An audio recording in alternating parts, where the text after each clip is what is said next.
Everyone, this is doctor Amit Tripathi from Jhansi UP. These are my mobile number. आप इनमें से किसी भी मोबाइल पर मेरे को कॉल करके नोट्स मंगा सकते हैं। ये सब कुछ फ्री ऑफ कॉस्ट होगा, मैं इसका कोई चार्ज नहीं दूंगा। और जितनी भी वीडियोस हैं ये मैं एक चैप्टर वाइज बनाते चले जा रहा हूँ, सारी ही फ्री हैं। अब हम शुरू करने जा रहे हैं अपना part 6 concept of community health का, जो कि ब्लॉक नंबर BNS04 का ब्लॉक नंबर 1 का चैप्टर नंबर 1 है। ठीक है, इसमें हम पहले काफ़ी चीज़ें पढ़ चुके हैं। अब हम शुरू करने जा रहे हैं नेचुरल हिस्ट्री ऑफ डिसीज़, जो कि यहाँ दिया गया है। Natural history of disease, natural history of disease का मतलब सीधा सा है। इसमें दो फेजेस होती हैं, एक प्री पैथोलॉजिकल फेज़, एक पैथोलॉजिकल फेज़।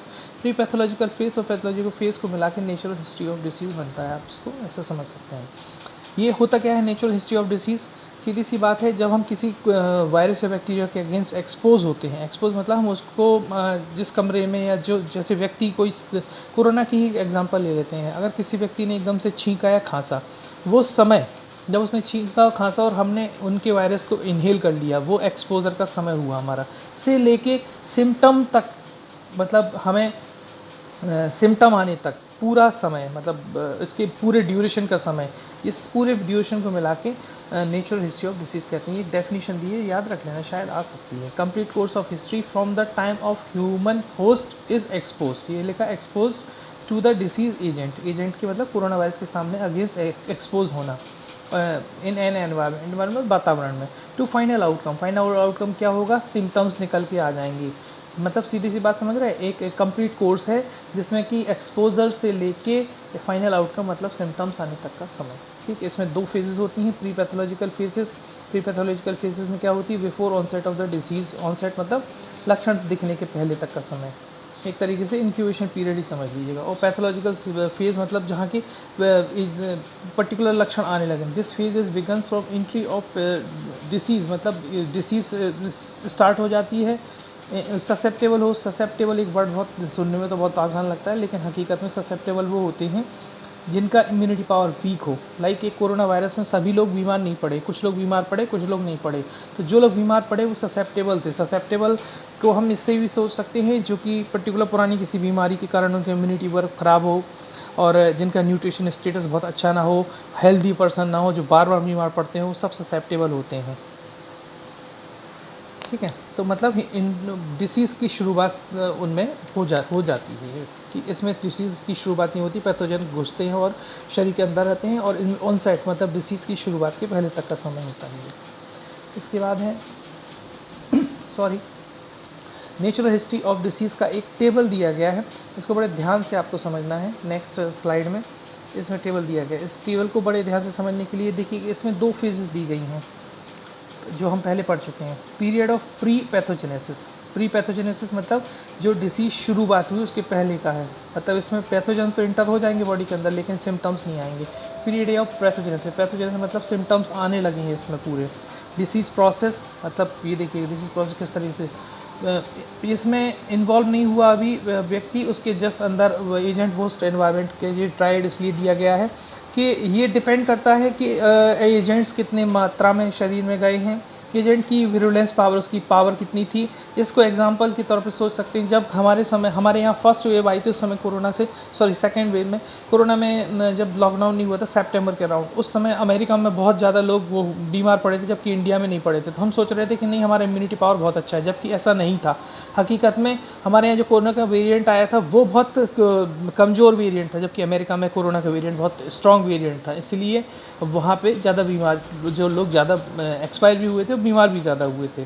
ठीक है, तो एक कोई फैक्टर, एजेंट का कोई एक फैक्टर काम नहीं करता इसमें पूरा, इसका एजेंट का सीधा फैक्टर काम करता है, उसकी विरुलेंस पावर कितनी है, एजेंट कितनी मात्रा में। अगर मान लीजिएगा 100 वायरस बॉडी के अंदर घुसे हैं और बॉडी की इम्यूनिटी पावर अच्छी है तो रोग नहीं हो रहा है, लेकिन अगर इम्यूनिटी पावर अच्छी भी है और 1,00,000 वायरस एक साथ घुसे अटैक करेंगे तो हो सकता है बीमार पड़ जाए। तो ये बहुत एक कॉम्प्लेक्स सब्जेक्ट है, इतना आसान नहीं है। होस्ट का भी सीधी सी बात है, होस्ट अगर उसका न्यूट्रिशन स्टेटस बहुत अच्छा है और 2-3 100 वायरस जा रहे हैं तो वो झेलने की क्षमता रखता है और उसको बीमारी नहीं होगी। लेकिन अगर मान लीजिएगा उसका इम्यूनिटी पावर बहुत कमज़ोर है तो 100 वायरस भी उस पर इफेक्ट कर सकते हैं। ठीक, एनवायरनमेंट भी अगर प्रॉपर सैनिटेशन हो रहा है तो वो वायरस मरते रहेंगे, बैक्टीरिया मरते रहेंगे, तो कुछ भी नहीं हो पाएगा। इसके बाद है पैथोजेनेसिस पीरियड। पैथोजेनेसिस में शुरुआत होती है यहाँ से, क्लिनिकल हॉरिजॉन से। साइन सिम्टम आने लगेंगे, पेशेंट इल हो जाएगा। डिसेबिलिटी, ये सारी डेफिनेशंस डिसेबिलिटी वगैरह नेक्स्ट वीडियो में दी गई हैं। डिसेबिलिटी होगी, फिर डिफेक्ट होगा, फिर क्रॉनिक स्टेट में मतलब क्रॉनिक हो जाएगी बीमारी और कई बार एक्सपायर भी हो जाता है। लेकिन यहाँ कभी कभी इलनेस पे ही हम डिसीज़ में भी दवाइयाँ वगैरह ले लेते हैं तो रिकवरी हो जाती है। ठीक है, यहाँ इम्यूनिटी और रेजिस्टेंस भी इसके लिए रिस्पॉन्सिबल है, कितनी जल्दी इम्यूनिटी अच्छी है व्यक्ति की और उस तरीके से है। इसके बाद ये है, यहाँ से शुरू होता है early progress, early pathogenesis, discrete early lesions. ये सारे पॉइंट्स जो हैं ये उससे रिलेटेड हैं कि किस तरीके से डिसीज़ को प्रोग्रेस होती है, किस तरीके से डिसीज़ आगे जाती है। आप बस थोड़ा थोड़ा पढ़ लीजिएगा, इससे कोई डायरेक्ट वो क्वेश्चन नहीं बन सकता, बस एक कहने कॉन्सेप्चुअल क्वेश्चन बन सकता है इस स्लाइड से। ठीक है, थैंक्स अ लॉट। ये वीडियो यहीं पर समाप्त करता हूँ। नेक्स्ट वीडियो में हम पढ़ने जा रहे हैं लेवल ऑफ प्रिवेंशन, और इसको शुरुआत करूँगा लेवल ऑफ प्रिवेंशन की, और या इसी वीडियो में ले लेते हैं। चलिएगा, इस वीडियो में सबसे लेवल ऑफ प्रिवेंशन हम सभी जानते हैं कि चार जो स्टेजेस दी गई हैं इग्नू की तरफ से लेवल ऑफ प्रिवेंशन की, primordial, primary, secondary and tertiary. ठीक है, एक तो 4 स्टेज में सबसे पहले प्राइमोडियल लेवल ऑफ प्रिवेंशन क्या होता है। प्राइमोडियल लेवल ऑफ प्रिवेंशन वो होता है, it is applied when the action is to be taken remove for the risk factor remove कर देते हैं। आप इसको ऐसे याद कीजिएगा, इसमें रिस्क फैक्टर स्टॉप किया जाता है, इसमें डिसीज़ स्टॉप की जाती है, इसमें स्टॉप कॉम्प्लिकेशन और रिहेबिलिटेशन। ठीक है, स्टॉप रिस्क फैक्टर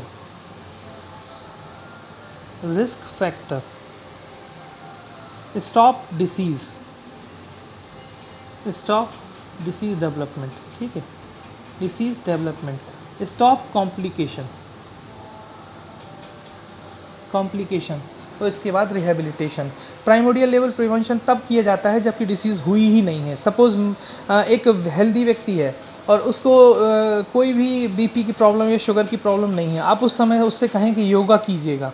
या एक व्यक्ति है, उसको कोई भी रेस्पिरेटरी से, श्वास से संबंधित कोई बीमारी नहीं, उस समय हम उससे कह रहे हैं कि स्मोकिंग करना बहुत बुरी बात है, अगर स्मोकिंग करते हैं तो ये हो जाता है, वो मतलब उसके कॉम्प्लिकेशन समझा रहे हैं, तो वो होगा प्राइमोडियल लेवल प्रिवेंशन। लेकिन अगर कोई व्यक्ति है जो कि ऑलरेडी स्मोकिंग कर रहा है और उसको डिसीज़ अभी नहीं हो पाई है, उस समय हम उसको अगर बताएंगे कि भाई स्मोकिंग करने से आपको ये चीज़ें हो सकती हैं, तो वो समय लेवल ऑफ प्रिवेंशन कहलाएगा, प्राइमरी लेवल प्रिवेंशन। लेकिन अगर जब किसी व्यक्ति को डिसीज़ हो चुकी है और फिर हम उसको बता रहे हैं कि स्मोकिंग से बचें, अपने आप को इस तरीके से बचा के रख सकते हैं, कैंसर ना हो पाए, लंग्स की बीमारियाँ ना, श्वास संबंधित बीमारी ना हो पाए, तब अगर प्रिवेंशन किया जा रहा है तो वो सेकेंडरी लेवल प्रिवेंशन कहलाता है।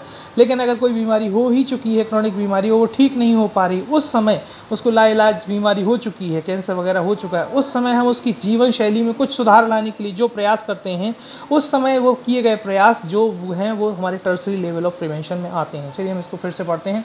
It is applied when the action is to be taken remove of the risk factor, मतलब एक एक्शन ऐसा है जिसमें रिस्क फैक्टर को रिमूव कर दिया जाता है। ठीक है, इसके बाद है all measures of the prevention that are undertaken before the onset of the disease so that the disease never can occur। मतलब डिसीज़ होने के पहले जो मतलब onset of the disease जो प्रिवेंशन लिए जाएं डिसीज़ होने के पहले। रिस्क फैक्टर तो है यहाँ पे, लेकिन रिस्क फैक्टर को हटा देते हैं हम डिसीज़ होने के पहले। जैसे मान ली कोई स्मोकिंग कर रहा है, हम उसको बताते नहीं भाई स्मोकिंग बंद कर दीजिए, अगर आप स्मोकिंग करेंगे तो इससे लंग कैंसर होने की संभावनाएं होती हैं, और उसने स्मोकिंग बंद कर दी तो ये प्राइमरी लेवल ऑफ प्रिवेंशन कहलाएगा, स्टॉप डिसीज़। ठीक है, इसमें 2 तरीके से होते हैं, इसके 2 पार्ट हैं, एक है हेल्थ प्रमोशन और स्पेसिफिक प्रोटेक्शन। हेल्थ प्रमोशन का मतलब होता है जनरल हेल्थ प्रमोशन, योगा करें, ये सब चीज़ें इस तरीके से हम उसको प्रमोट करें तो उसको कहते हैं हेल्थ प्रमोशन, पूरी ओवरऑल हेल्थ का प्रमोशन। स्पेसिफिक प्रोटेक्शन होता है पर्टिकुलर, जैसे कोई लंग्स से संबंधित, जैसे कोई सिगरेट